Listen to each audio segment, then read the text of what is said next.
to Caravan Rebot. It's pretty lively here. So, just past this wall is the desert, huh? Oh, wow. Paimon remembers hearing people call this the Wall of Samiel. It's made to block sandstorms from the outside. Oh, if it's this tall, it's gotta be the divine work of Greater Lord Rukkhadevata, right? Enough gawking. Come on, follow me. Huh? Over here.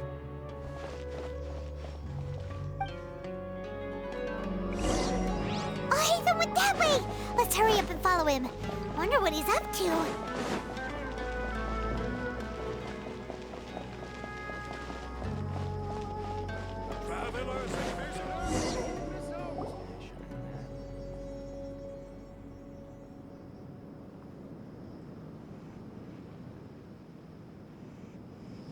What the? Where did she go? How did we lose them? They were just here a second ago. More Eremite mercenaries? Who are they working for this time? Anyway, Traveler, it seems like we were being followed again. You were too careless. You should have noticed those hopeless amateurs trailing you a long time ago. There's no need to thank me. I've never cared to keep track of personal favors. All I did was correct a mistake I happened to come across. It's a habit I developed at the academia. You really gave Paimon a scare, Alhaitham.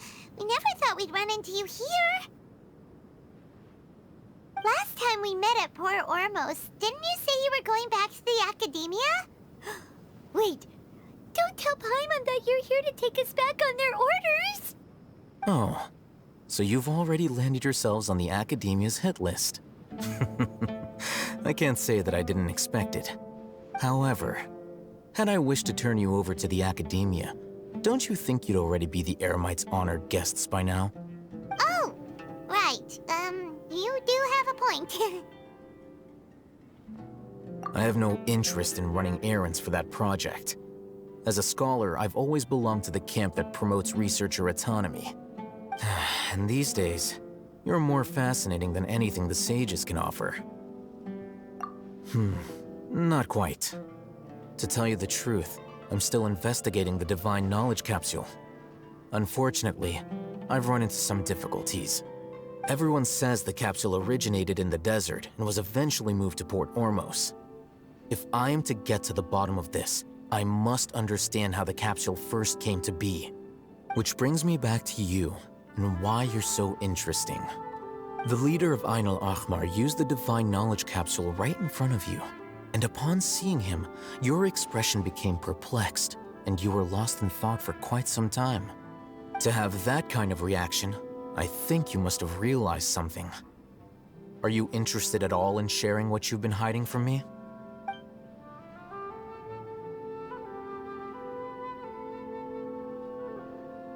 Alhaitham, you really have a ridiculous eye for detail.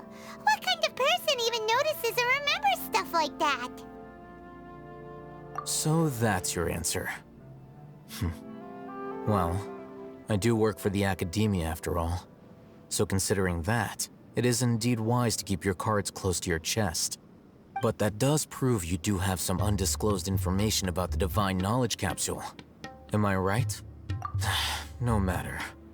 Rather than simply learning the answers from you, I'd still prefer to investigate on my own. Speaking of, you two are also headed to the desert? That's right! We have the same plan as you! But we don't really have any concrete goals at the moment. Then I'd suggest starting with Aru Village. It's the largest settlement in the desert, so it'll probably have more resources and intel than anywhere else. Well, would you like to head there together? It's always better to travel with someone you know. Let's go!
Before us lies Aru Village, the safe haven of the desert folk. Whoa, this landscape is really something else. What a cool place! Let's go check it out!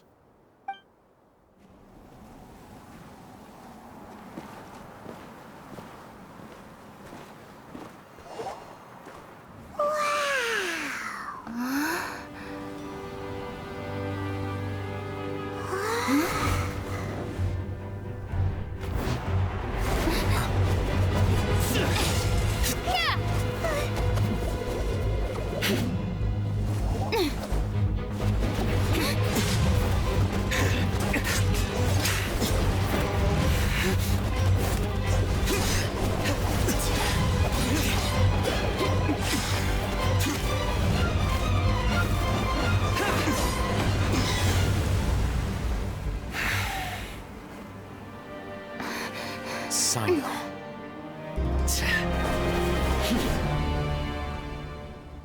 Unless my memory fails me, we have barely spoken 2 words to each other before now at the Academia. Would you care to enlighten me as to when and how I invited the General Mahamatra's wrath? Alhaitham, do not think you can escape my judgment just because you managed to escape my attack. Judgment? So that's how you'd characterize your actions here, is it? Or would elimination perhaps be a more accurate description? Had I used my full strength, not even this traveler would have been able to stop me. Though styled like an assassination, I sought only to ensure that my target would be unable to flee or resist. Standard practice for the Matra, as well you know. Seemed to me more like your own personal touch. Who is that, Alhaitham? Did you call him General Mahamatra? Yes. General Mahamatra Sino, head of all the Matra at the Academia. He's a formidable hunter, and the ultimate nightmare for any who have committed academic crimes. You seem to have placed a lot of trust in Alhaitham, to the point of blocking an attack for him. If I were you, I'd never choose to side with him. I wouldn't believe a single word that comes out of his mouth.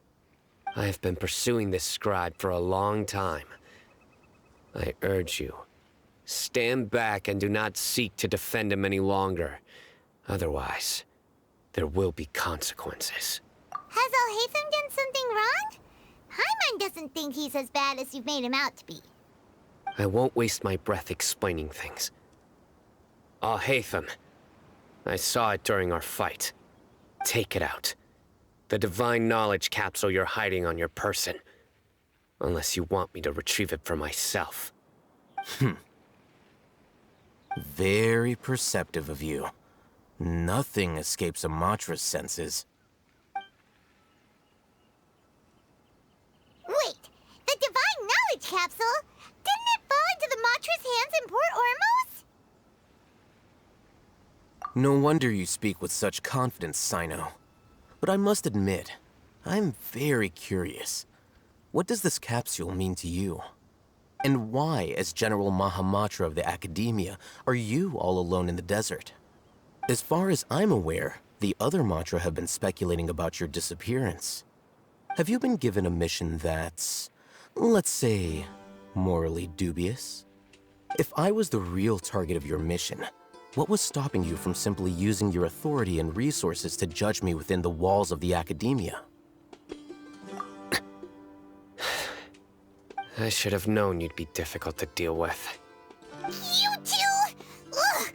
What should we do, Traveler? Paimon feels like we can't trust either of them! Ahem. Well, look at you two, acting all tough and self-righteous over there. Wait, Dia?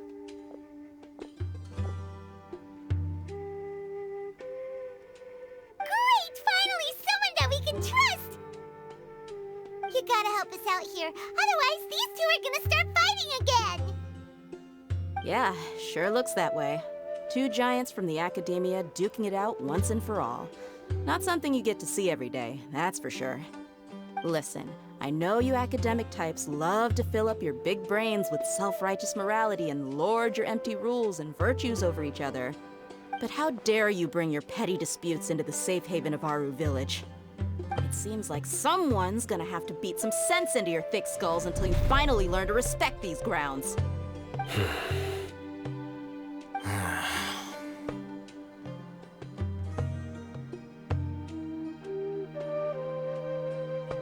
Hey, did either of you hear a word I just said?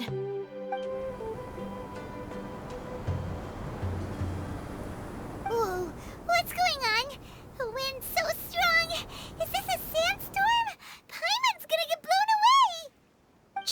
Another sandstorm? What's up with these recently? Hey! All of you, over here, quickly! We have to take cover! Someone's calling for us! Oh, this wind is too strong! Let's get over there! That sounded like Candace. Come on, you two. Jeez, are all of you academia folks such hard work? Move it! All right, stop yelling.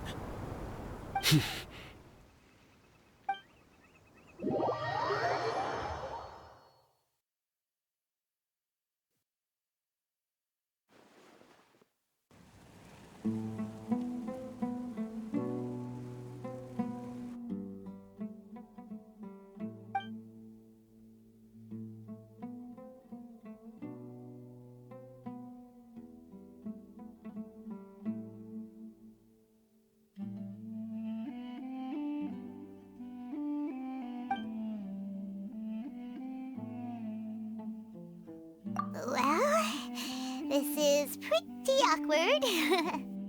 Hey, wanna play sardines with 3 people who wanna tear each other limb from limb? Sure, why not? Sounds fun. The air is so thick and heavy. Paimon can hardly keep floating anymore. My sincere apologies, everyone. This is the home of our village chief. I will have to ask you to make do with this small room until the sandstorm dies down. Please, let me introduce myself. I am Candace, protector of Aru Village.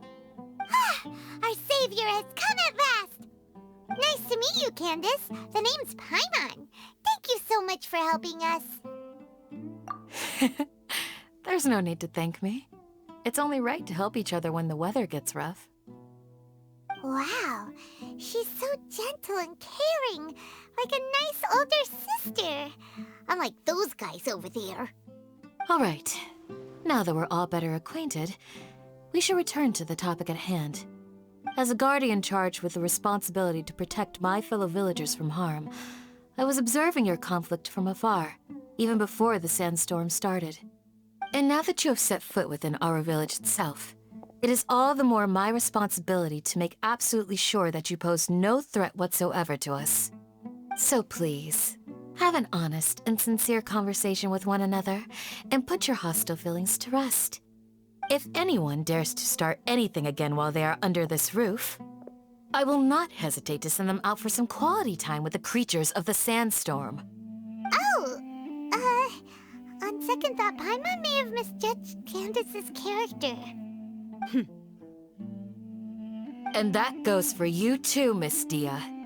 Do I make myself clear? All right, we got it, Candace. That's what I like to hear. So, which of you will begin? I was supposed to be a mediator, but I might have gotten a little too involved just now. Anyway, one of those two should probably start talking. Wait, that was you trying to be a mediator?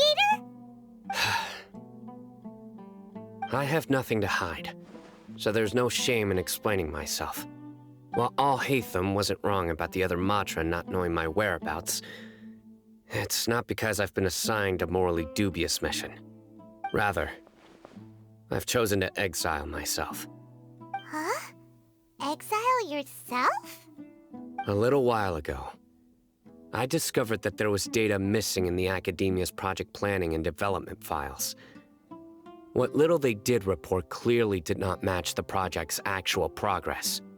As General Mahamatra, I had the responsibility and authority to request an audit. However, to my surprise, the person responsible for the erroneous data was none other than Grand Sage Azar himself. I tried to investigate the issue myself before submitting a formal audit request. But I soon found that all leads and potential pieces of incriminating evidence were carefully concealed from me. I began to realize that they were cautious of me from the very beginning. Unsurprisingly, the Grand Sage rejected my audit request as soon as the submission reached his desk. He even said to me, "The power of the General Mahamatra is granted by the sages. You have no right to judge us." So they really are up to no good.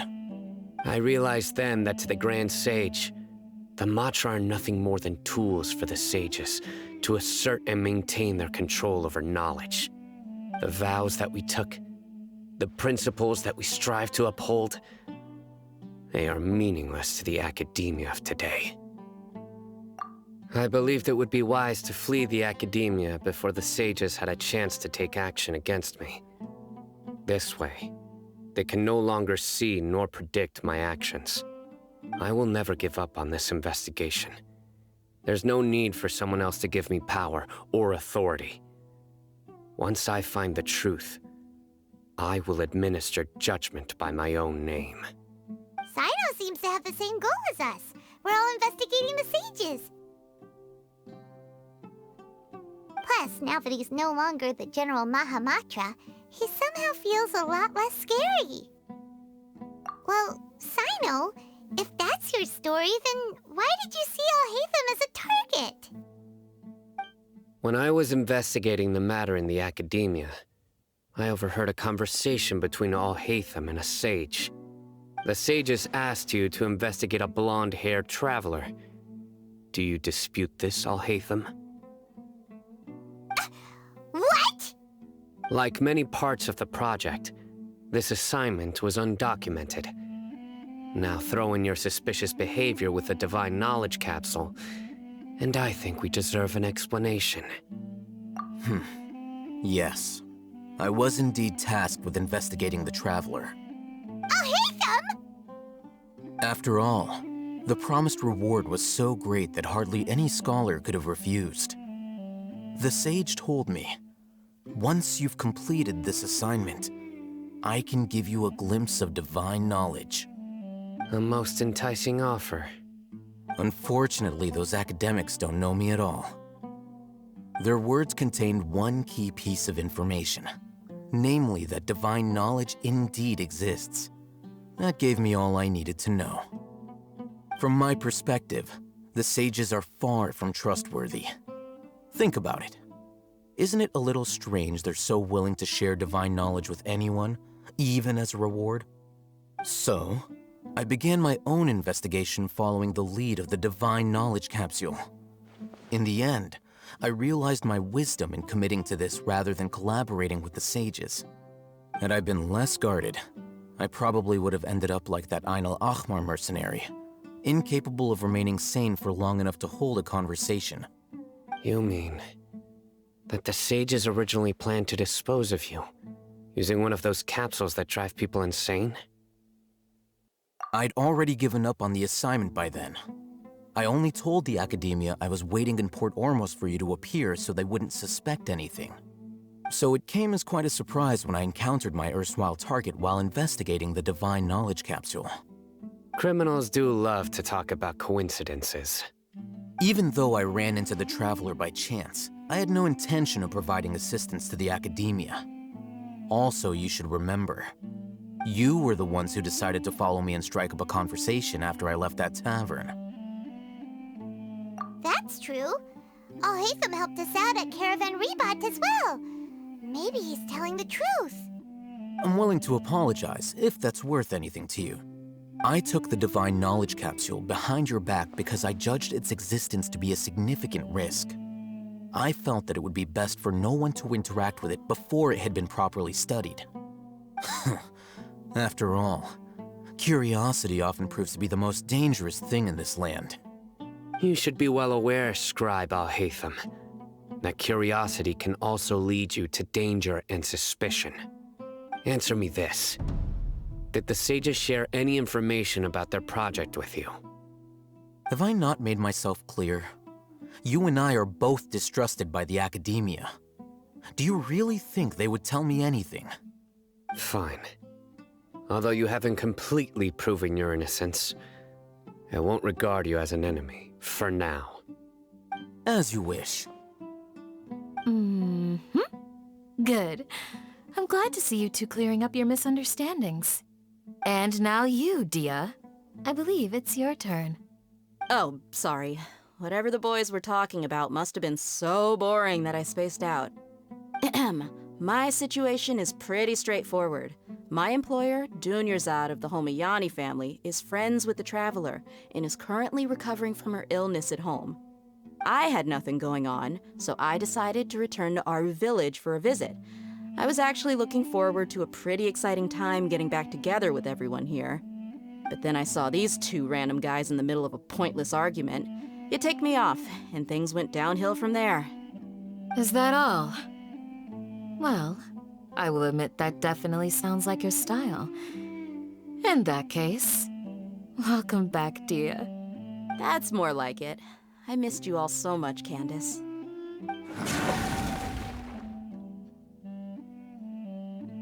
Whoa! What was that sound? No need to worry. Now that you're no longer at each other's throats, please make yourselves at home. I'll take a quick trip outside to clear out some of those creatures in the sandstorm. Creatures? In the sandstorm? Are you sure you don't want some backup? Fighting in a sandstorm is not for the faint-hearted. Anyone without extensive training in these conditions is at a disadvantage. You needn't worry. Yeah, just leave him to Candace. Don't worry, she's as tough as they come.